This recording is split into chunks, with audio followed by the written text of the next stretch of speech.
본격 야구 뒷담화 비하인드 오신 여러분 환영합니다. 안녕하세요. 저는 진행을 맡은 MBC 아나운서 박소영입니다. 이번 주는 정민철, 김강민 해설위원, 류성규 전 SSG 단장, 정세영 기자 함께합니다. 어서 오세요. 네, 안녕하세요. 안녕하세요. 7월에 접어들면서 본격적인 찜통 더위가 시작이 됐어요. 근데 지역에 따라 차이는 있지만 장마가 지나갔다고 하더라고요. 근데 비 오는 거 거의 못 보지 않았나요? 그러니까요. 그렇죠. 그렇죠. 네. 장마가 시작된지도 몰랐고 네. 네, 끝난지도 몰랐습니다. 짧았어요, 이거는. 네. 사실 올해 KBO 리그를 보면 우천 취소 경기가 좀 많이 적었습니다. 7월 4일 기준 우천 취소 경기가 35경기였습니다. 지난해 38차례와는 같은 시점 3경기밖에 차이 안 나지만 2023년 그때는 45번이었거든요. 상당히 차이가 좀 나는 편입니다. 확실히 올해 우천 취소가 좀 적은 편이라고 할 수 있습니다. 왜 비가 많이 안 왔냐면 지난주에 하늘 대신 울어주신 분이 있잖아요. 맞네. 그래서 비가 많이 안 왔던 것 같은데 한 주 좀 푹 쉬셨어요, 위원님? 아니요, 아직까지는 바쁜 것 같습니다. 네, 조금. 전화도 오고 바쁘지. 그리고 저도 엄청 울었어요. 김강민 위원 은퇴식 보고. 정작 저는 안 울었거든요. 저 은퇴식 때는 진짜 안 울었어요. 근데 김강민 위원이 딱 우는 걸 보니까 갑자기 감정이입이 돼서 저도 꽤 많이 울었던 것 같아요. 네. 짐승의 활약은 이제 비하인드에서 더 많이 기대해 보도록 하겠습니다. 지난주 경기 먼저 한 줄 평과 별점으로 만나보시죠.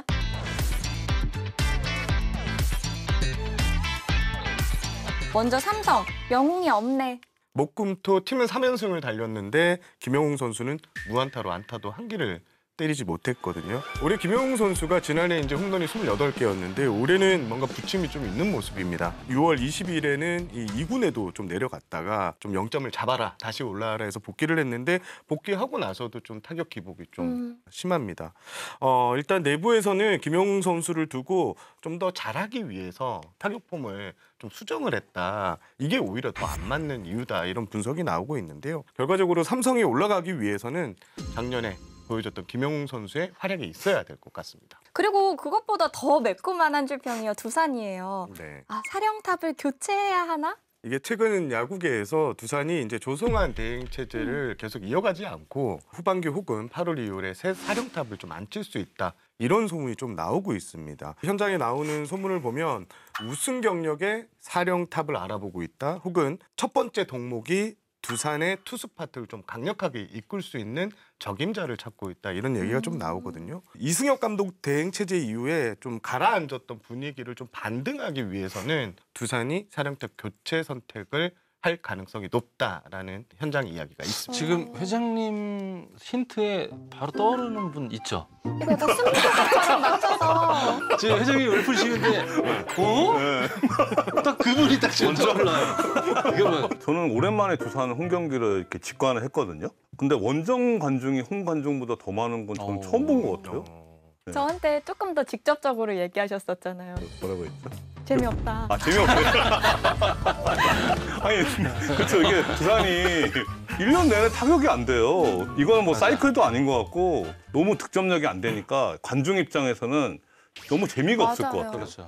저도 일루 쪽에 앉다 보니까 심정적으로 좀 두산을 편들면서 야구를 봤거든요. 근데 일루에 이제 두산 팬들이 너무 안타까워하는 모습을 보니까 저도 안타깝더라고요. 그러면 이번 주 나눌 이야기들 비하인드 이슈로 만나보시죠. 1위 한화의 딜레마, 부상자 복귀 임박, 한평 타이거즈는 계속될까? 늘어나는 무승부, 승부치기 도입은? 첫 번째 주제는 1위 한화의 딜레마입니다.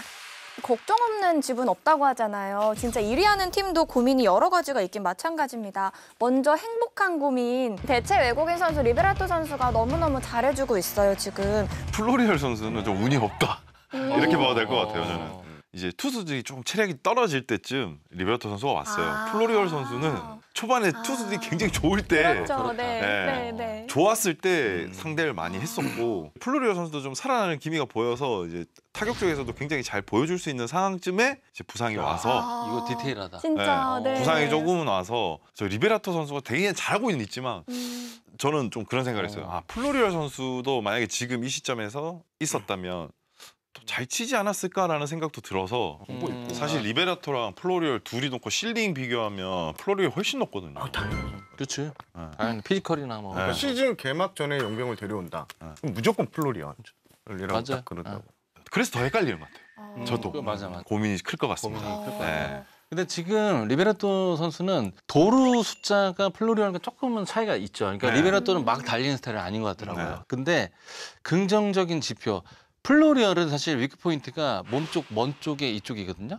이쪽에 투핸드로 잡아채기 때문에 이 컨택이 안 되는 타자예요. 그래서 그게 위크 포인트고 지금 리베라토 선수는 좌투수에게도 그렇게 맥없이 물러나는 경우가 없습니다. 그래서 하나는 좀 행복한 고민을 할 테고 근데 이 고민 있을 겁니다.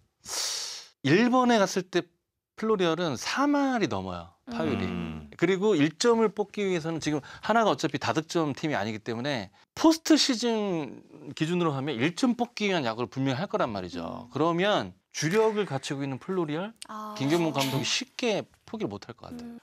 저 리베라토 선수가 더 빠를 거라고 예상을 했어요. 체구도 좀 더 작잖아요. 모양만 빠르지. 네. 모양은 빨라. 근데 추진력은 플로리얼이야. 그 도착하는 시점은 플로리얼 선수가 그렇지. 빠르더라고요. 도루는 좀 그럼 수비는 어때요? 레전드시잖아요, 중견수. 어떻게 보면 수비는 네. 리베라토 선수는 좀 무난하다. 레인지 자체는 아. 플로리얼 선수가 훨씬 넓을 것 같은데 중요한 거는 이제 쉬운 공. 쉬운 공을 대체하는데 플로리얼 선수는 쉬운 공에 조금 실책이 좀 있는 편이었다라는 맞아요. 가끔. 거. 결정하기가 쉽지 않다. 진짜 싫어하는 거. 이게 네. 팬들 사이에서도 의견이 엄청 팽팽한데 두 분은 어떻게 생각하세요? 이달 말이면 6주가 종료되는 시점이잖아요. 네. 그 시점에서 지금처럼 치면은 리베라토를 가지 않을까 싶어요. 그렇게 치는데 리베라토를 버리고 플로리얼을 다시 데리고 와서 플로리얼이 이제 8월 달에 헤매요. 그럼 감당을 어떻게 하겠냐는 그렇지, 싶어요. 그렇죠. 구단 입장에서 구단 입장도 그렇고 현장 입장에서도 그렇고 좀 애매할 것 같아요. 지금 저도 내부에서 플로리얼과 리베라토를 비교를 한번 들어봤는데 수비는 비슷하다. 네, 지금 김강민 위원하고 비슷한 평가거든요. 리베라토는 큰 실수는 잔실수는 좀 안 할 것 같아요. 그러니까 주루는 뭐 확실히 플로리얼 위고 근데 타격에서의 컨택이 확실히 이제 리베라토가 위라는 거예요. 그러면은 팀에서 필요한 선수는 리베라토가 아니겠냐 싶은 거죠. 하나가 지금 타격이 그렇게 좋지 않잖아요.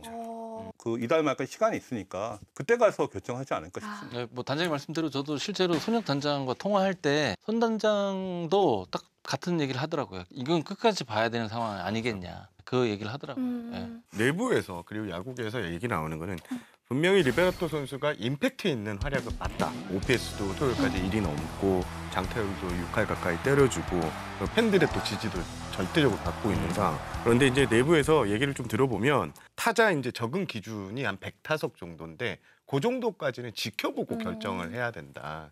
이런 얘기가 좀 나오고는 있습니다. 다음으로 우리가 얘기해볼 게 진짜 한화에 좀 고민이 될 것 같은데요. FA 선수들의 부진입니다. 먼저 심우준 선수 이제 타격감이 좋지 않자 이제 대신 하주석 선수를 써야 된다 이런 얘기가 시즌 내내 팬들 사이에서 나왔는데 일단은 하주석 선수를 좀 파격적으로 이루수로 보내면서 좀 둘 다 같이 기용하는 방법을 찾은 것 같긴 해요. 사실 하주석 선수는 2루 경험이 거의 없잖아요. 이 2루는 원래 기대했던 선수가 안치홍인데 안치홍 선수가 결국엔 부진해서 2군으로 다시 또 내려갔잖아요. 그렇기 때문에 그 자리가 무주공산이니까 하주석을 지금 2루로 쓰고 있는데 현재까지는 이제 2루로 수비가 무난하게 한다. 근데 본인은 조금 어려워한다고는 하더라고요. 그러니까 중계 플레이나 여러 가지에 대해서. 아무래도. 그러니까 결국에는 수비에서 큰 미스가 있느냐 없느냐 이제 이게 좀 판가름이 될 것 같습니다. 하주석 선수가 데뷔 이제 신인 때 이후로 12년 만에 2루를 본다고 하더라고요. 어떻게 보셨나요? 저는 걱정은 안 해요. 음. 유격수를 보다가 2루 가서 실패한 사례는 거의 드물어요. 특히 뭐 대표적으로 뭐 김상수 선수도 그렇고. 김혜성 선수도. 예. 그 움직이는 부분은 다 비슷해요. 비슷한데 큰 차이점은 유격수는 이 송구에 대한 부담이 좀 있고 이루수는 송구에 대한 부담이 굉장히 많이 줄어들어요. 그러면서 조금 더 공격에도 기여할 수 있는 부분이 있고 그리고 하주석 선수가 지금 10년이 넘는 시간 동안 충분히 경험을 쌓았기 때문에 이루수 적응하는데도 크게 길진 않을 거라고 생각을 해요. 올해 좀 이렇게 뭔가 절치부심한 것 같은데 무슨 계기가 있었을까요? 사실 저는 이 하주석 선수가 지난 겨울에 FA 미아로 좀 남을 뻔했잖아요. 어렵게 하나와 재계약을 했는데 그때 이제 나눴던 통화가 좀 아직도 기억에 납니다. 이게 내 가치가 이 정도다라는 현실을 인정을 했어요. 그러면서 정말 프로 데뷔 후에 가장 열심히 보낸 겨울이다. 진짜 야구만 하면서 이제 시즌을 준비를 했었고요. 본인은 그 얘기까지 했습니다. 야구 인생의 리셋 버튼을 눌렀다. 라고 했는데 그 말이 계속 기억에 남고 이제 절치부심하며 시즌을 준비했기 때문에 지금 이런 모습이 나오고 있는 것 같습니다. FA를 굉장히 고생스럽게 고액이 아닌데 계약을 했죠. 근데 이거를 이제 어찌 보면 사람마다 다르지만 약간 포기하는 선수도 분명히 있어요. 그리고 그 연차면은 퓨처스에 가서 좀 쉽게 얘기해서 뭐 덜레덜레 하다가 그렇게 뭐 시간을 이제 허비하는 경우도 왕왕 있는데, 근데 저는 그 퓨처스에서 포기하지 않고 그 반등을 했다라는 그 과정이 제가 아는, 저는 언제 하주석 선수를 어렸을 때부터 봤으니까 주석이가 이제 좀 어른이 돼가는구나. 근데 이게 사람이 자극을 받으려면 뭐 좋은 자극도 있지만 이렇게 FA 미화돼서 좀 충격적인 자극도 생기잖아요. 그 자극이 지금 하주석에게는 좋은 신호로 지금 가고 있다. 저는 그렇게 생각합니다. 네. 신무준 선수에 대해서 FA 선수인데 아쉽다는 의견이 있고 있어요. 이거에 대해서는 네 분은 어떻게 생각하세요? 공격 기대치는 원래 높지는 않았어요. 근데 일할 때라는 것 때문에 그래요. 고점 자체가 높은 타자는 아닌데 일할 때 머물고 있다라는 게 FA 금액도 같이 연관돼서 자꾸 상상이 되는 거거든요. 진짜 앞으로 후반기에 멀티 안타를 막 꾸준히 치면 2할을 넘어서고 2할 3푼대 진입은 가능해 보이는데, 글쎄요, 이거 뭐 드라마틱하게 또 바뀔 것 같은 느낌은 사실 안 듭니다. 네. 저는 이 신무준 선수가 심리적인 위축이 좀 심하다. 왜냐면 2월 달에 김경문 감독이 이제 1번 타자를 쓰겠다 한 뒤로 엄청 논란에 시달렸어요. 출루율이 낮은 타자가 1번을 보는 게 맞냐. 그래서 시즌 초반에 상당히 타격에 대해서 좀 부담이 많이 스트레스 많이 들어가는, 받더라고요. 예, 그게 지금 현재 성적으로 이어지지 않고 있나. 근데 하나가, 단장님 어떻게 생각하세요? 하나가 시무진 플로리어를 데리고 온 이유는 센터라인 보강이었어요. 그러니까 작년에 수비 효율이 12팀이었는데 지금 수비 효율이 3위로 올라갔거든요. 근데 뭐 그런 점을 감안한다면 영입의 목적에는 어느 정도 수렴이 되는데 일할 때니까 좀 자유롭지 못한 것 같아요. 예를 들어서 2할 2푼대 걸려 있어도 이렇게 압박받지 않을 것 같아요. 저는. 예. 지금 하나의 절대적인 장점은 투수력이거든요. 근데 이 투수력을 뒷받침해 주는 거는 무조건 수비예요. 유격수에서 그만큼 잘해주고 있기 때문에 이제 투수들이 그만큼 잘 던지고 있다, 이렇게 보셔도 될 것 같고, 그리고 불운하게도 심우준 선수에게는 한 달 동안에 이제 부상 때문에 공백이 있었고, 그 공백이 있기 때문에 이 타격 자체, 지표 자체가 무너진 거예요. 제가 볼 때는. 분명히 한 번은 리바운딩 할 수 있는 시기가 왔었는데 그때 이제 부상이 겹쳤던 것 같고, 지금 뭐 하나가 막 순위권에 밀려나 있고 그러면 심우준 선수를 제가 어떻게 뭐 이렇게 말해줄 수도 없겠지만, 지금 하나는 1위에 있고 앞으로 남은 경기가 반 이상 남았고 큰 경기도 있고 또 큰 경기 우승까지 해본 선수고, 그러니까 앞으로 하는 거에 좀 초점을 맞춰야 될 것 같아요. 심우준 선수는 지나간 건 지나간 거고 자기가 잘하는 거 하면서, 공격에도 치는 것만 있는 거 아니거든요. 기스펀트도 시도를 하려고 하고 여러 가지 부분에서 자꾸 노력을 하는 모습을 전 봤어요. 시간을 두고 이렇게 이제 전반기 또 끝나고 이제 후반기 또 잘 해서 하면 충분히 잘할 거라고 봅니다. 저는 좀 아무도 얘기하지 않는 개변 같은 얘기를 하나 무슨 볼게요. 말씀을 제가 야구단 프런트에 있으면서 네. 매기 효과라는 게 있거든요. 그렇죠. 예를 들면 LG가 2023년 우승했을 때 최원태를 이제 많은 출혈을 하고 데려왔잖아요. 근데 최원태가 한국 시리즈에 기여한 거는 거의 없죠. 없죠. 네, 근데 최원태가 오면서 어떤 한 선수가 또 엄청 또 올라갔어요. 이정용이에요. 네, 그런 효과가 항상 있더라고요. 지금 이렇게 하나는 심우준이 잘하는 게 아니고 하주석이 잘하잖아요. 그러니까 지금 하주석은 이제 내려놓은 거죠. 그러면서 야구가 지금 리바운딩이 된 거고 살아난 거예요.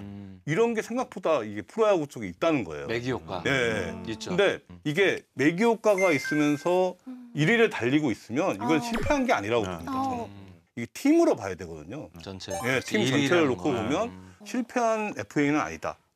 단장님이 SK 이제 SSG 단장 시절에 김찬용 선수를 트레이드를 데리고 왔을 때 그 그렇죠. 효과를 박성환 선수가 봤어요. 그러면서 박성환 선수가 결과적으로 국가대표 유격수까지 이렇게 올라갔거든요. 죄송한데 두 분 그 방송 중에 말 맞추신 건 아니죠? 전혀 아니었어요. 아니 왜냐면 타이밍이 너무 좋았어요. 타이밍이 너무 좋았어요. 쫙 하고 살을 딱 나오니까 혹시 빠져들어.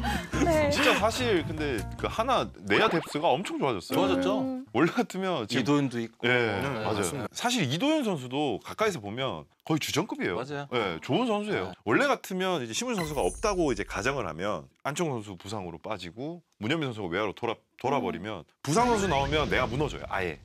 근데 지금은 대체할 선수가 있다라는 게 내야 뎁스 자체는 굉장히 상위권이라고 봐요. 네. 아, 그리고 또 다른 FA 선수죠. 엄상백 선수가 좀처럼 이렇게 살아나질 못하고 있는데 엄상백 선수에게 우리가 너무 높은 잣대를 대면 안 됩니다. 엄상백 선수는 통산 평균 자책점이 4점대 후반이에요. 네. 그러니까 심우준 선수와 맥이 같은 것 같아요. 얼마나 주목받고 들어왔는지가 경기 외적으로 많이 작용을 하는 것 같습니다. 지난 시즌은 커터 비율이 좀 높았어요. 근데 올 시즌은 체인지업 비율이 더 높아요. 그러니까 지난 시즌에는 3개로 공략을 했다면 올해는 거의 비율을 보면 그냥 포심 체인지업으로만 지금 하고 있는 것 같아요. 그러니까 그거는 뭐냐, 그 심리는 뭐냐, 내 손에 가장 잘 익은 거를 던지기 마련이거든요. 내가 좀 수세에 몰릴 때. 그래서 본인은 본인 손에 맞는 걸 던진다고 하지만 타자로서는 굉장히 단조로움을 느끼면서 대처를 잘 하는 것 같고, 부담감을 다 걷어내도 사실 레파토리 자체가 선발로 이렇게 막 롱런할 수 있는 최적화된 환경은 아니에요, 사실은. 그래서 예를 들어 지금 엄상백의 롤을 어떻게 논의할 거냐고 한다면 저 같으면 한 2이닝 정도 쓰는 스윙맨으로 저는 쓰고 싶어요. 그렇게 되면 이제 속도도 더 올라갈 것 같고. 사실 가을 야구 가면 선발 5명 필요 없거든요. 네, 그래서 가을 야구를 대비한 세팅을 한다면 엄상백 선수가 조금 더 데미지를 입기 전에 보직을 살짝 변경을 해서 가을 야구를 쓰고 다시 내년에 준비해서 선발로 다시 로테이션 들어와도 돼요. 저는 그렇게 봅니다. 근데 전 그것도 좋을 것 같아요. 쳐보셨잖아요. 네. 투피치하고 쓰리피치는 아예 다르죠. 다르죠. 네. 특히 우타자에게는 커터가 뭐 본인이 생각했을 때 올해 뭐 별로 좋지 않다라고 생각을 해도 던져주는 게 던져주는 게 훨씬 더 높고 어차피 4년 동안 같이 할 거니까 3년 더 남았잖아요. 그러면 특정 롤을 고집할 필요는 저는 없다고 봅니다. 그리고 5번째 예를 들어서 선발을 누구 쓸 거냐 많아요. 쓸 사람은 뭐 황준서도 있고 누군가 젊은 선수들이 계속 경험치를 쌓으면 또 2마리 토끼를 잡을 수도 있거든요. 그래서 지금 당장은 저는 엄상백 선수 롤을 고집할 필요는 없을 것 같습니다. 실제로 지금 황준서 선수가 확실히 많이 올라왔어요. 올라왔어요. 네, 시즌 초반보다는. 그래서 하나 내부에서도 고민이 좀 있는 걸로 알고. 근데 이번에 폰세에 빠지고 기아전 마지막 날 황준서가 들어갈 것 같아요. 네. 단장님은 좀 이거 보직 변경 어떻게 보세요? 중요한 의사결정인데 구단 입장에서는 이 선수를 78억이라는 거액에 데려왔잖아요. 그러면 사실 불펜으로 보고 데려올 수는 없거든요. 그렇죠. 그 선발로. 금액은. 근데 그런 게 첫 해부터 불펜으로 돌리게 되면 구단은 제가 볼 때는 부담스러울 것 같아요. 그렇죠. 단장님 3년 하셨기 때문에 무기업하고 얘기하기도 당연하죠. 조금 껄끄럽기도 하고. 그러니까 어쨌든 중간 관리자들은 모기업에 이런 것도 다 얘기해야 돼요. 아니 보고는 해야죠. 네. 사실은 큰 지출을 한 선수는 보고를 해야죠. 78억 정도면은 이 선수의 뭐 일거수일투족까지는 아니지만 보직 변경이라 이런 거는 보고가 돼야 되겠죠, 경기실에. 위원님께서도 심리학 공부하시잖아요. 네. 심리적으로 약간 이럴 때 해줄 수 있는 조언이나 어떻게 하면 좋을까요? 결과에 대한 생각을 버리는 것밖에 없는 것 같아요. 그냥 공 하나 던지는 거, 내가 한 타자 잡는 거, 짧게 이렇게 해서 한 경기를 풀어나가는 게 맞는 것 같고, 지금 가장 압박을 가지는 거는 승수가 많이 안 쌓여 있기 때문에 되게 힘들 거예요. 본인이 이제 고액의 FA를 받고 왔기 때문에 결과로 보여줘야 되는 그런 이제 부분이라서 되게 지금 압박이 좀 심할 거예요. 근데 잘 던져도 승을 못 올릴 수 있다라는 거. 네, 승리는 통제받기다. 네. 본인이 통제할 수 있는 것을 이제 하는 게 맞다. 제 그냥 개인적인 사례인데 제가 일본에서 죽을 쓰고 2002년도에 한국 복귀를 할 때 하나에서 4억을 준 거예요, 연봉을. 그러니까 4억 스타트가 제가 처음이었거든요. 한국 프로 스포츠에서. 근데 그런 타이틀을 얻으니까 부담으로 다 작용되는 겁니다. 그러니까 평상시 같으면 내가 저 연봉 차였으면 이것도 기분 좋은 일이야. 어제보다 내가 성장했네. 뭐 이런 느낌이 있을 텐데 그런 타이틀이 딱 있으니까 5이닝 던지고 승리 투수 돼도 창피한 거죠, 이게. 그래서 심적으로 엄청 고생했던 기억이 납니다. 근데 엄상백, 심우준 선수가 약간 그런 결이 아닐까? 한 타석 한 뭐 공 하나 이렇게만 신경 써야 되는데 그게 어려울 것 같아요, 너무. 야구 자체가 어려워요. 근데 야구 자체가 어렵다고 생각하면 오히려 쉽더라고요. 인정하고 하니까. 명언이다. 아니 진짜 저는 인정하고 난 뒤에 성적이 많이 좋아졌어요. 전성기 때는 뭐 2번, 3번 잘했다고 하면 지금은 한 번만 잘해도 된다고 생각을 하니까 2번, 3번 잘하게 되더라고요. 오히려. 좋다. 마음 오히려. 설정이. 그리고 또 한화의 또 다른 고민이 있다면 노시환 선수일 것 같은데요. 다시 올라와야 되는데 왔어야 되는데 뭐 이전 시즌 성적이 썩 그렇게 마음에 들진 않았을 거예요. 그래서 막 조금씩 변화를 주긴 한 것 같아요. 이렇게 변화를 한다고 해서 모두 다 성공을 하는 건 아니거든요. 이런 과도기를 거치면서 좋아지긴 하는데 2할 때 타율을 치고 있더라도 내가 어떤 상황에서 한 타점을 올렸을 때 뭐 대표적으로 며칠 전 경기 같은 경우에는 1대1에서 홈런을 쳐서 이겼잖아요. 그런 타석 하나하나에 집중을 해야 될 것 같아요. 노시환 선수 같은 경우에 지금 홈런을 17개 치고 있으면 20개는 일단 넘긴다고 봐야 되거든요. 지금 이제 반 시즌이니까 30개까지는 칠 수가 있어요, 분명히. 그럼 이제 타율 자체가 좀 낮아도 2할 뭐 4푼인데도 괜찮죠. 30개. 근데 제가 볼 때는 30개 홈런을 쳤는데 실패한 시즌이라고 말하기는 그렇죠. 좀 쉽지 않거든요. 이걸 다 가질 수는 없으니까 이제 한번 이렇게 망쳤을 때는 이제 조금씩 이제 바꿔가면서 본인이 할 수 있는 걸 이제 목표로 잡아야지. 지금 당장 노시환 선수가 3할을 치겠다 그러면 이거는 불가능하잖아요. 홈런을 치기 위해서 어떤 뭐 준비를 하겠다. 뭐 이런 쪽으로 하면 오히려 더 괜찮을 것 같아요. 시즌 끝나고 나면 그때 내가 왜 그렇게 힘들어했을까 할 수도 있어요. 성공하고 나면. 오히려. 저는 노시환 선수가 재작년에 이제 홈런왕 하면서 골든글로브 타고 한 거를 사람들이 많이 기억을 하는 거잖아요. 저는 그 기억부터 좀 지우는 게 맞지 않을까. 우리가. 네, 그러니까 왜냐하면 노시환 선수가 골든글러브 타고 그 다음에까지 이어졌으면 그런 클래스의 선수구나 생각할 수 있는데 좀 냉정하게 얘기하면 그 해가 플루크일 수도 있는 거예요. 그러니까 그렇게 보고 오히려 이 선수에 대해서 구단이나 팀에서 부담을 좀 덜 주는 게 맞지 않나. 전 노시환이 야구 잘할 때는 되게 쾌활해 보였거든요. 맞아요. 네, 근데 지금은 엄청 또 어두워졌어요. 네, 맞아요. 저는 하나는 궁극적으로는 4번 타자를 외국인 선수가 봐야 될 것 같아요. 지금 최은성이나 뭐 노시환이나 이런 선수들이 좀 생각이 좀 많은 계열? 노시환 선수도 보기와는 다르게 되게 예민한 성격이거든요. 그러면 이제 조금 이게 그런 부담을 좀 덜어주는 게 맞지 않나. 그러니까 리베라토 같은 경우는 조금 쾌활하다고 하더라고요. 우리나라 야구 선수들이 이 4번에 대한 이게 압박감을 갖고 있잖아요. 그걸 조금 바꿔주는 게 하나의 방법일 수 있지 않을까. 지금까지 여러 가지 딜레마를 얘기했는데 이제 한화가 1위를 지키기 위해서 후반기 키플레이어를 한번 꼽아볼게요. 외국인 타자가 중요하다고 생각해요. 지금 리베라토가 이제 지금 몇 경기 잘하고 있지만 그 6주 꽉 채워서도 잘할지는 끝까지 봐야 되잖아요. 그러니까 지금 외국인 타자가 저는 1, 2번 칠 게 아니고 4번 치면서 노시환, 최은성의 부담을 좀 덜어줘야 된다고 생각하거든요. 그러니까 그런 시각에서 저는 외국인 타자. 저는 좀 비슷한데요. 저는 선수들보다 프런트인 것 같습니다. 지금 말씀해주신 리베라토냐 플로리얼이냐 이 첫 번째 선택을 잘해야 되고 그리고 두 번째는 올 시즌 중반에 목표가 바뀌었잖아요. 우승으로. 네. 그러면 여기에 활용 점점을 찍어줄 수 있는 그런 어떠한 영입을 할 가능성이 있다. 트레이드. 네, 트레이드나 있나요, 지금? 뭐 그런 건 아닌데 시도를 하게 된다면 하나 프런트는 정말 여기서 임박해 있네. 선택을 잘해야 되는 겁니다. 이 1위 팀도 피해갈 수 없는 고민들 한화가 어떤 선택들을 할지 끝까지 지켜봐 주시고요. 저희는 다음 주제로 넘어가겠습니다. 부상자 복귀 임박, 한평 타이거즈는 계속될까?입니다. 지난주에 정세영 기자님이 직접 광주에 취재를 다녀오셨는데요. 네. 일단 제일 궁금한 건 아무래도 부상자 복귀 여부, 뭐 시점 이런 건데 일단 가장 먼저 돌아올 선수는 이의리 선수입니다. 제가 현장에 갔을 때 표정이 너무 밝아졌어요. 확실히 과거의 이의리 선수보다 뭔가 이제 준비가 다 됐다 이런 느낌인 것 같고 그러니까 이번 주 퓨처스 등판 이후 이제 1군 콜업 후반기에 맞춰서 돌아올 것 같습니다. 일단 이범호 감독 같은 경우에는 이의리 선수가 오면 후반기 초반 로테이션을 6인 로테이션을 좀 가져가고 근데 이의리 선수의 이 로테이션은 딱 못 박지는 않겠다라고 이렇게 설명을 했고요. 컨디션이나 구위가 좀 더 올라오면 그때 로테이션 뭐 어디 포지션에 들어갈지 그걸 결정한다고 했습니다. 그리고 심지학 단장을 좀 만났어요. 수요일에 한평에서 나성범 선수의 타격이 있었는데 공 한 타를 전부 외야 담장으로 다 보내더라는 거예요. 야 이거 공인배트 맞아? 라고 할 정도로 기대 많다. 상당히 놀랬고 그리고 이제 한평 같은 경우는 외야가 빠지면 공을 못 줍는데요. 그래서 나성범 선수에게 웃으면서 구단 기물 송계다. 너가 책임져라. 뭐 이런 얘기를 할 정도로 지금 나성범 선수의 컨디션이 상당히 올라와 있다. 후반기 시작 뭐 늦어도 7월 20일 전에는 합류가 가능하다.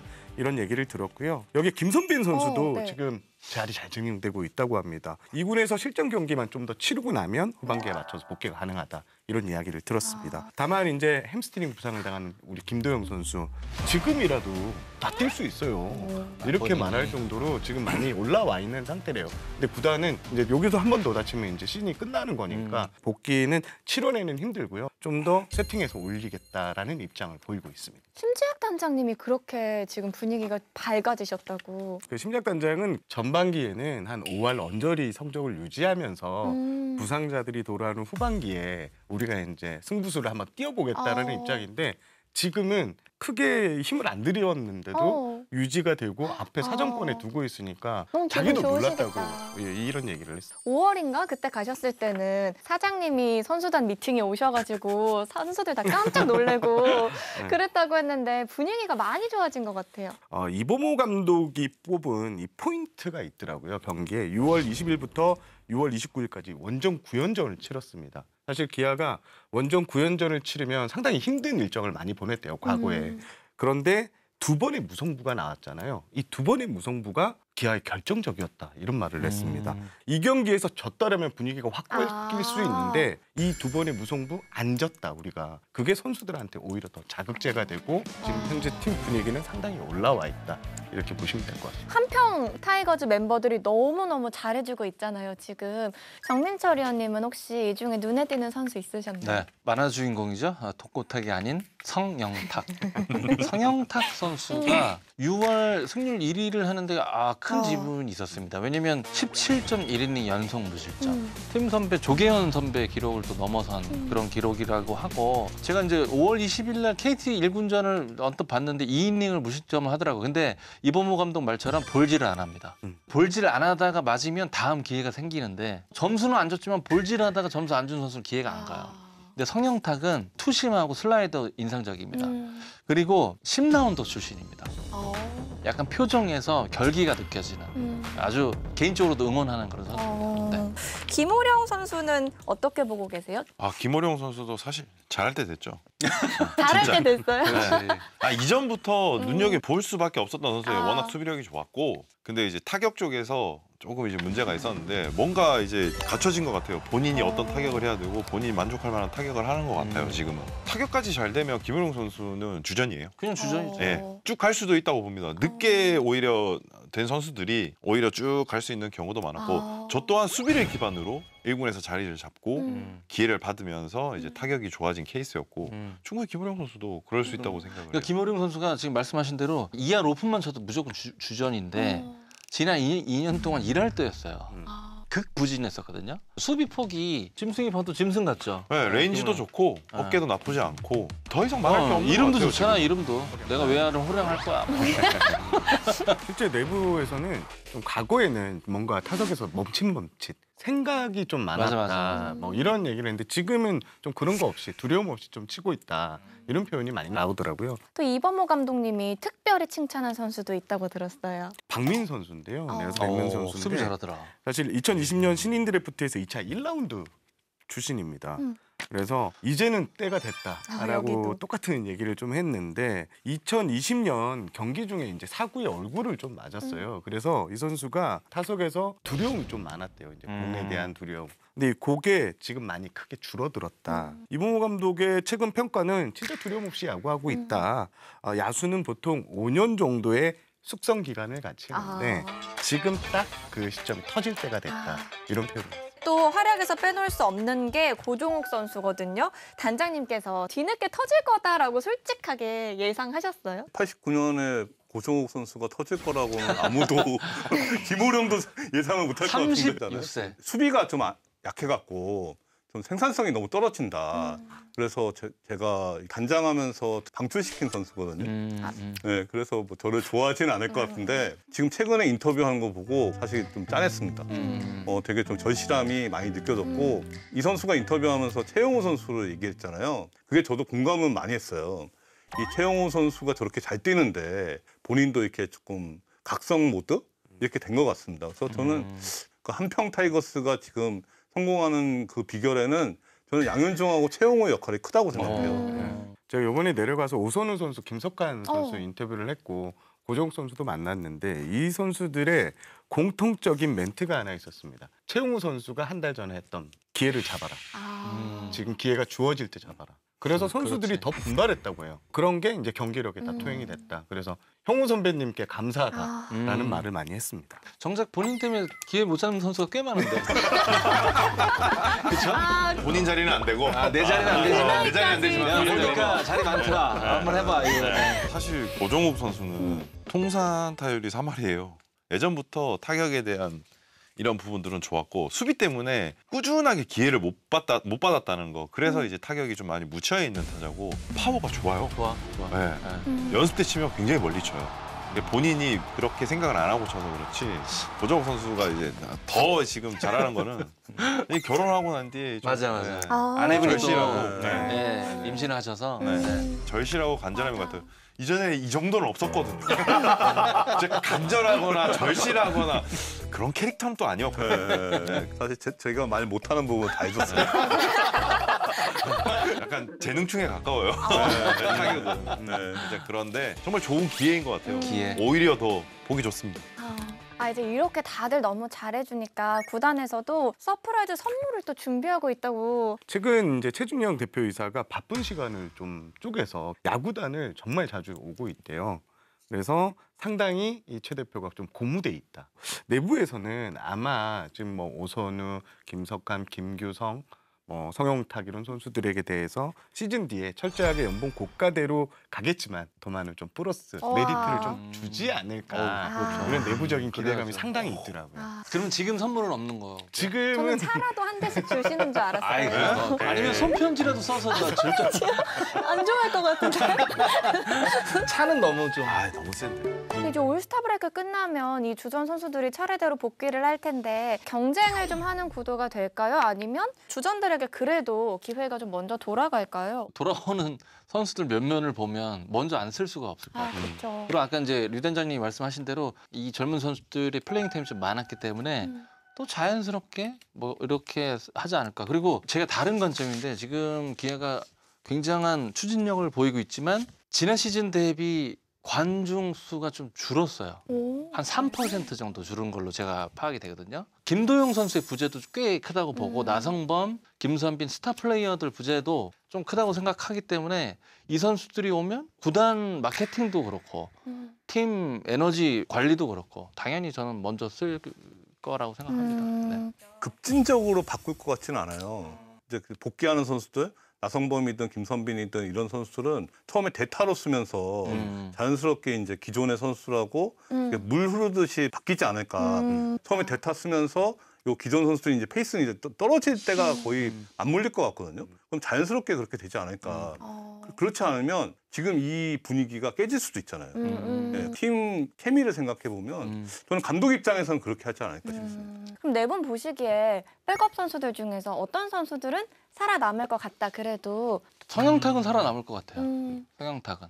이호민이라는 젊은 선수는 제가 봤을 때는 선발 유형에 좀 가깝다고 보거든요. 예를 들어서 이의리 선수가 오고 기존 선수가 있다면 뭐 풀이 다 찬다면 이호민 선수는 퓨처스에서 선발 수업을 좀 받고 돌아올 것 같고 성영탁 선수는 중간에서 활용도가 있을 것 같아요. 저는 박민 선수랑 김호령 선수는 살아남을 것 같아요. 무조건 필수로 이제 둘은 같이 가야 될 것 같아요. 나성범 선수 이제 플레이 시간을 조정을 해줘야 되니까 김호령 선수는 분명히 이제 있을 거고 박민 선수도 김선빈 선수나 김도영 선수 이제 두 명이 들어와도 부상 경력이 있기 때문에 어느 정도 플레이 타임이 이제 조정이 필요하니까 무조건 수비가 강한 선수는 있을 것 같아요. 투수는 뭐 다다익선이기 때문에 지금 뛰고 있는 선수들은 영향을 안 받는다고 생각하고요. 야수들은 이제 아무래도 자리는 한정적이니까 그 중에 지금 뛰고 있는 선수 중에서는 가장 저도 높게 보는 건 김호령이거든요. 김호령 선수. 김호령은 살아남을 가능성이 제일 많다. 왜냐하면 김호령이 빠지면 센터를 볼 선수가 마땅치가 않아요.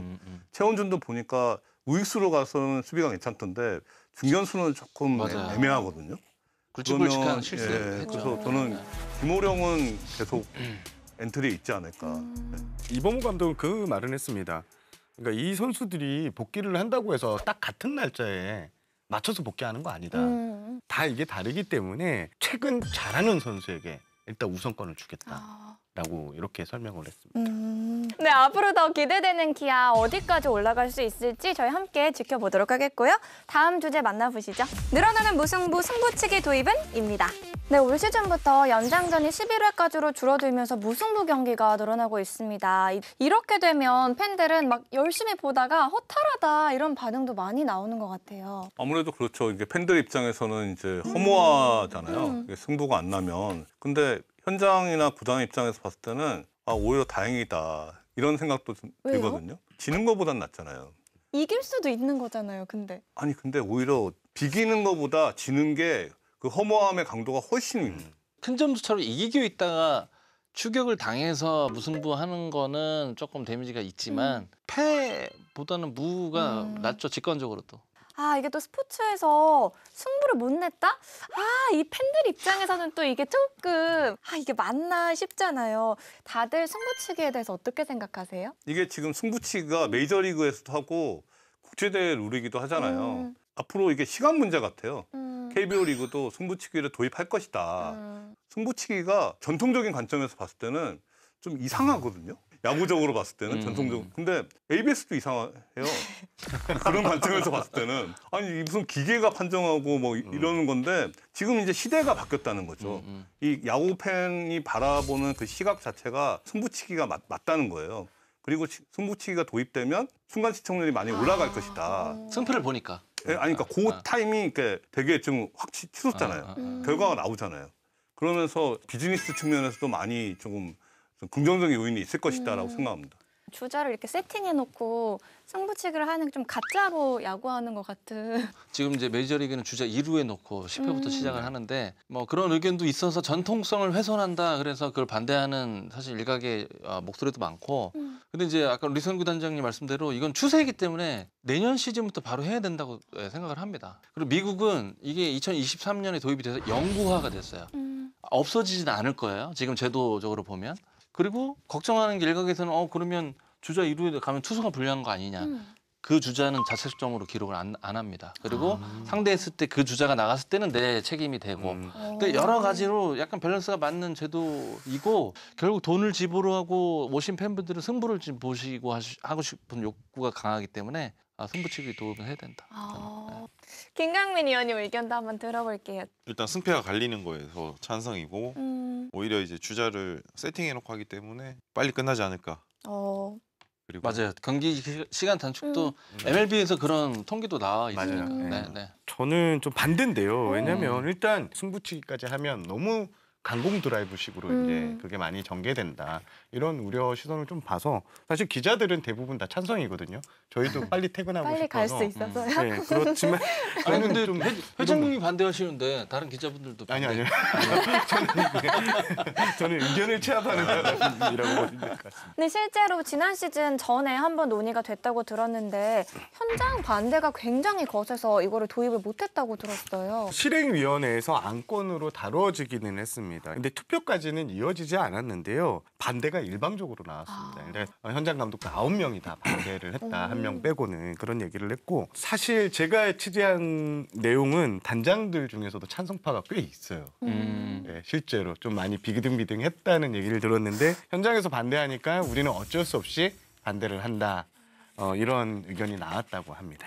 두 분은 단장 해보셨으니까 왜 반대했을까요? 그냥 감독님들은 뭐 이게 사실 야구냐 전통성을 훼손한다는 의견이 좀 많았던 것 같아요. 저는 그 기억이 납니다. 현장 입장에서는 지지 않는 게 부담이 덜하죠. 패배가 부담이 훨씬 큰 거죠.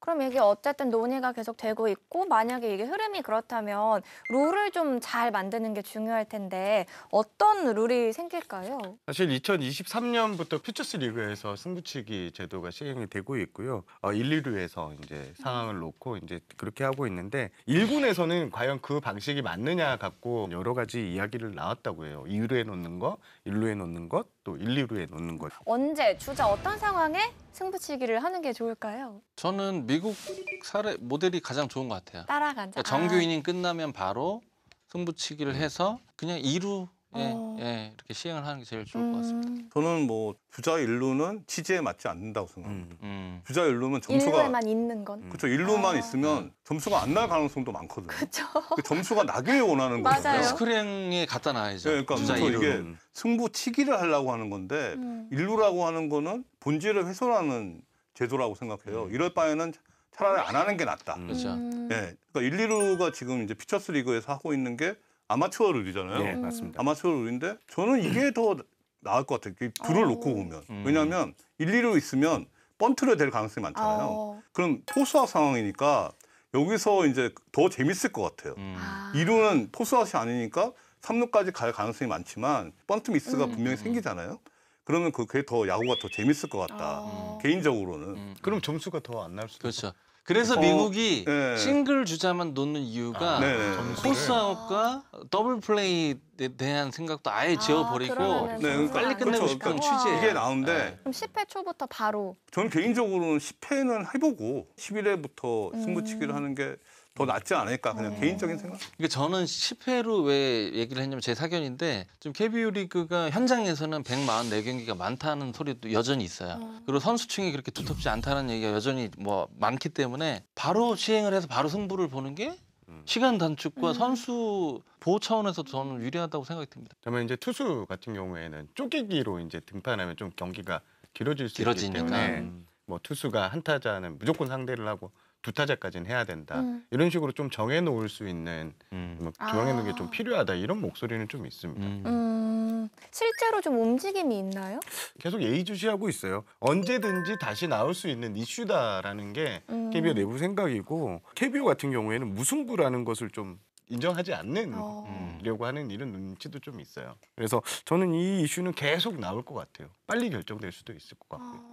그럼 승부치기 말고도 또 내년에 뭐 새롭게 도입될 수 있는 그런 것들이 있나요? 요즘 KBO 리그. 또 화제가 되고 있는 체크 체크스윙. 스윙. 아. 2군에서 지금 그 체크스윙을 테스트를 하고 있고 사실 이 체크스윙은 규정이 없습니다. 그 규정의 내용이 없습니다. 야구 룰에 없죠. 네, 없어서 이게 좀 애매한데요. 지금 각 방송사 중계 카메라마다 이 찍는 시점이 다 조금씩 달라요. 달라서. 그래서 그거를 고정해 놓자고 하는 거고 후반기에 전격 도입될 가능성도 전 없지 않아 있다고 생각을 합니다. 무조건 내년에는 체크스윙 무조건 도입된다. 우리 KBO 리그를 계속해서 보완하기 위해서 여러 가지 룰들이 계속 논의되고 있는데요. 어떻게 될지 계속 지켜보시고요. 네, 이번엔 짧지만 강한 B급 인터뷰 비터뷰 시간입니다. 이번 주 주인공 만나보시죠. 피친자의 원조, NC 박민우 선수입니다.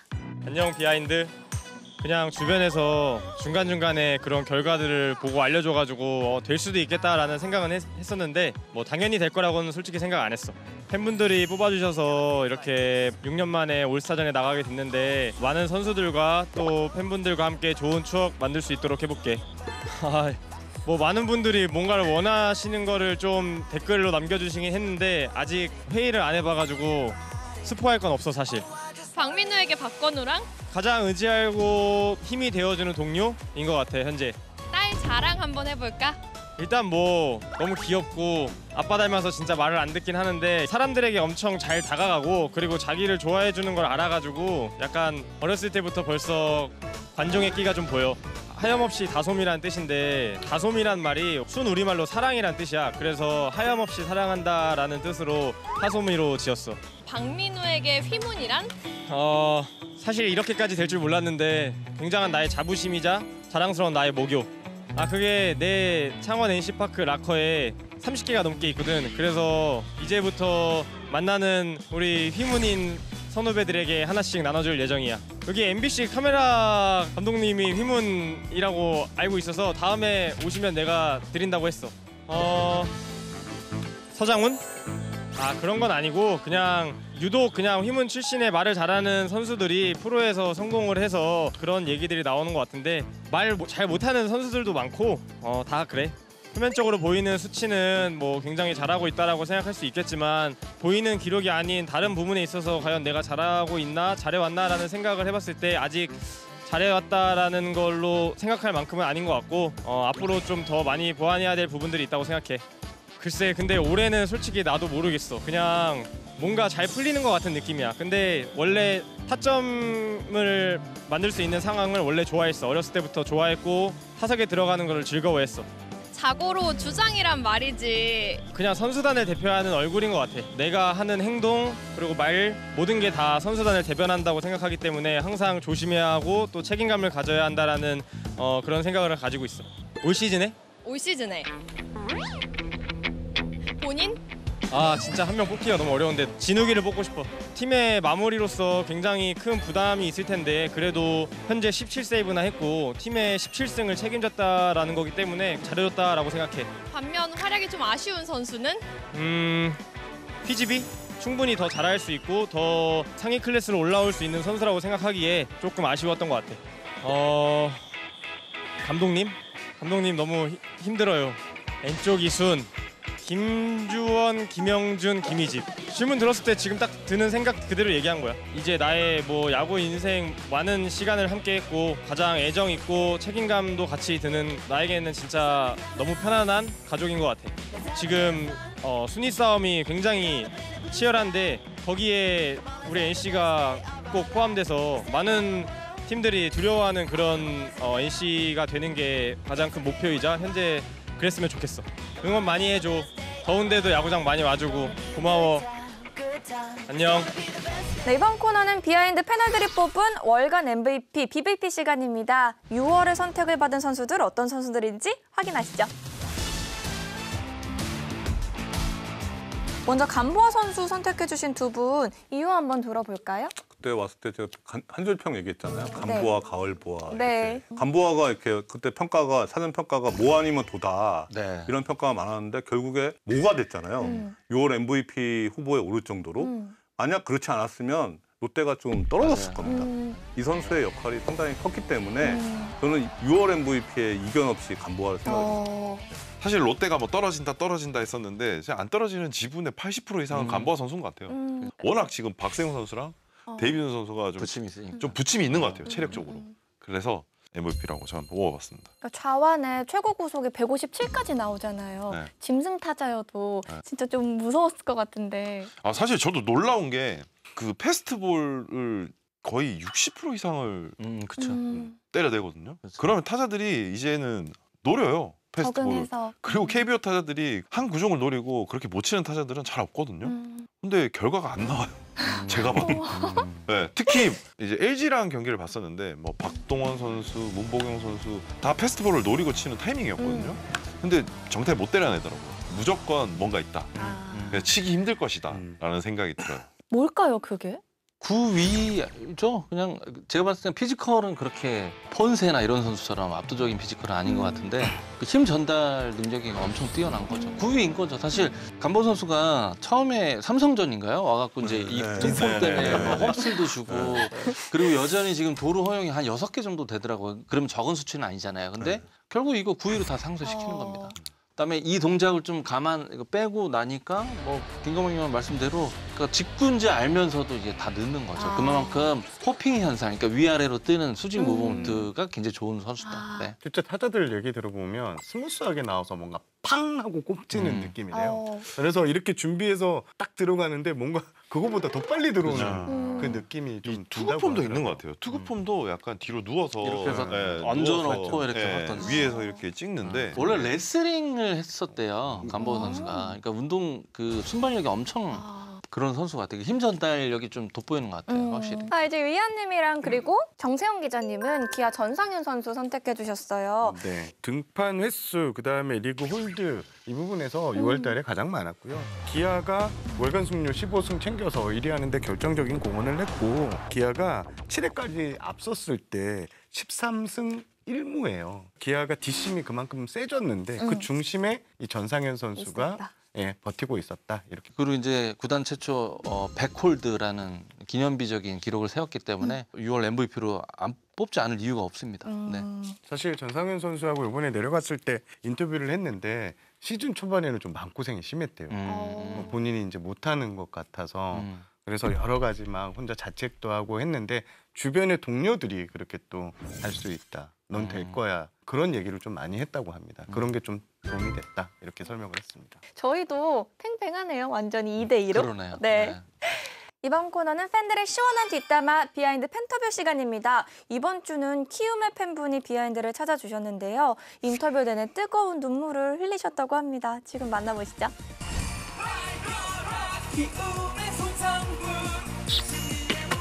안녕, 키움 히어로즈를 응원하고 있는 팬 젤린이라고 해.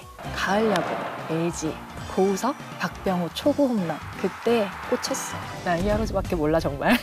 키움 팬으로서 부심, MLB 사관학교 아닐까? 우린 24시간이 모자라. 찐팬이 추천하는 최고의 순간, 모두가 아니라고 했던 22시즌 가을 야구 그때가 난 최고의 순간이라고 생각해. 우린 가장 많은 경기를 치렀거든. 죄송해요, 여기 좀 울컥해서. 현재의 키움 뭐가 달라졌을까? 대포알 같던 타선이 없어졌고 철옹성 같았던 마운드도 없어졌고 많은 게 없어. 지금 애들이 다 뭘 하고 있는지 사실 조금 모르겠어. 아무리 내가 열성 팬이지만 이건 좀 너넨 프로야. 프로가 할 수 있는 모든 걸 보여줬어야 돼. 팬들 안 괜찮아. 노력하는 건 진짜 다 보여. 제발 좀 해줬으면 좋겠다. 키움의 첫 우승 언제쯤 가능할까? 안우진이 돌아오면 윈나우 할 거다라고 하는데 야구 혼자 안 해. 다 같이 하는 거야. 떠났을 때 가장 눈물을 많이 흘렸던 선수 김희집 선수야. 이 선수는 너무 열심히 해줘서 정말 마음에 많이 담았었어. 지금도 몰라. 탑팀에서 데려온다면 가장 탐나는 선수. 탑팀이니까 이제 얘기할 수 있겠네. 박병호. 자, 밸런스 게임 한 명만 골라줘. 송성문 대 이주영. 송성문. 이 암흑기에 송성문 선수의 기록 만들어가는 거 보고 버티고 있어요. 강정호 대 김하성. 김하성. 골든글러브도 받았잖아. 이정우 대 김하성 대 김혜성. 이정우 선수야. 어쨌든 이정우는 나의 최애고 영구 결번은 누가 될 것 같아. 이것도 어렵겠지만 이정우가 해줬으면 좋겠어. 가을 야구 만년 준우승 대 어둠의 한국 시리즈 우승하고 지명 1순위. 지명권을 모아서 우승할 수 있는 기회를 만드는 게 더 낫다고 봐. 다만 잘 좀 키워주세요, 제발. 데리고만 오면 뭐해. 죽어도 이 선수는 못 보낸다. 물어 뭐해. 안우진. 절대 보내면 안 돼. 가려거든 미국으로 가주세요. 구단주에게 하고 싶은 말 좀 팔아줬으면 좋겠다. 안 팔 거면 투자를 좀 시원하게 해주던가요. 그만 좀 보냅시다. 우리도 내부 단속 좀 하자고요. 돈 좀 쓰세요. 이렇게 넣지 말고. 선수단에게 해주고 싶은 말이 있다면 경각심을 가졌으면 좋겠어. 나 엄청 지켜보고 있으니까 잘들 좀 하자. 파이팅! 이번 순서는 승부 예측 비하인드 픽입니다. 이번 주는 반전의 결과가 기다리고 있는데요. 지난주 결과 먼저 만나보시죠.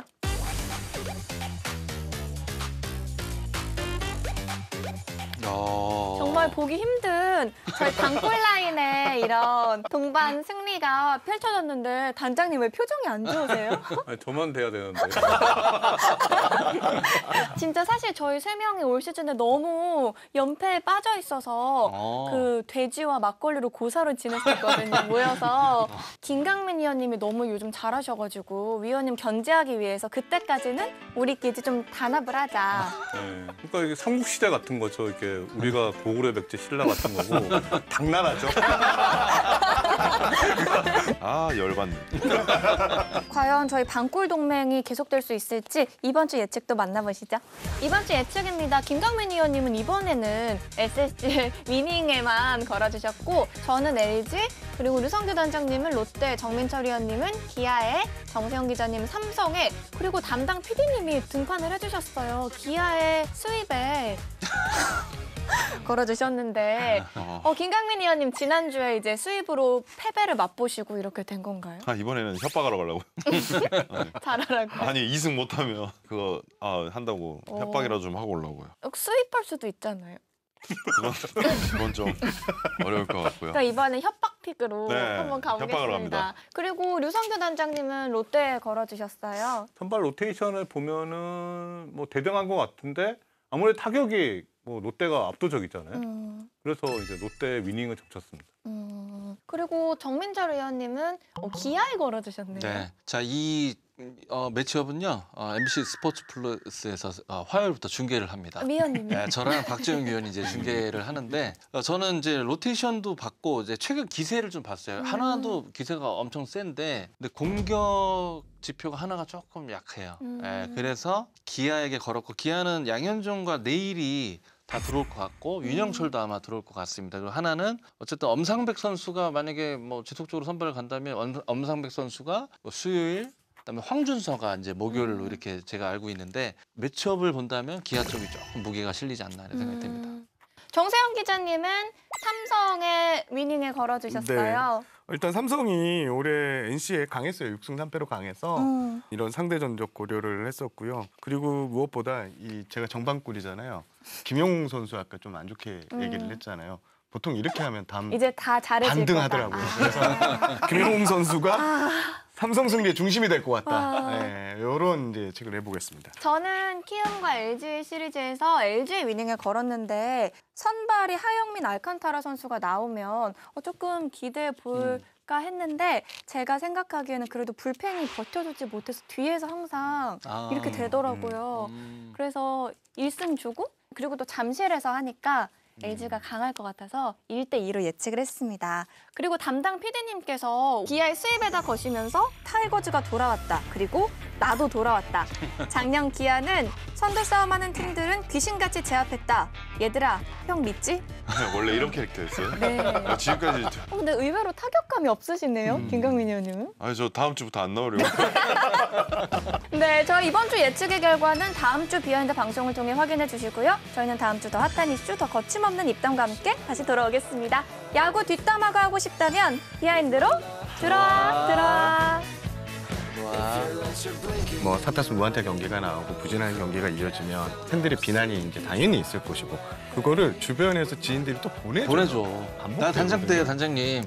저 욕 한참 먹을 때 그래 나 일만 열심히 하자 하는데 꼭 우리 그 구성원들 중에 하나가 링크 걸어서 보내줘. 친한 사람이요? 아니 우리 직원 중에 한 명 꼭 보내줘. 그러면 야 이거 왜 보내? 진짜 왜 보내는 거예요? 알고 계셔야 될 것 같아서 보내는. 정보 보고 한 거 아니에요? 정보 보고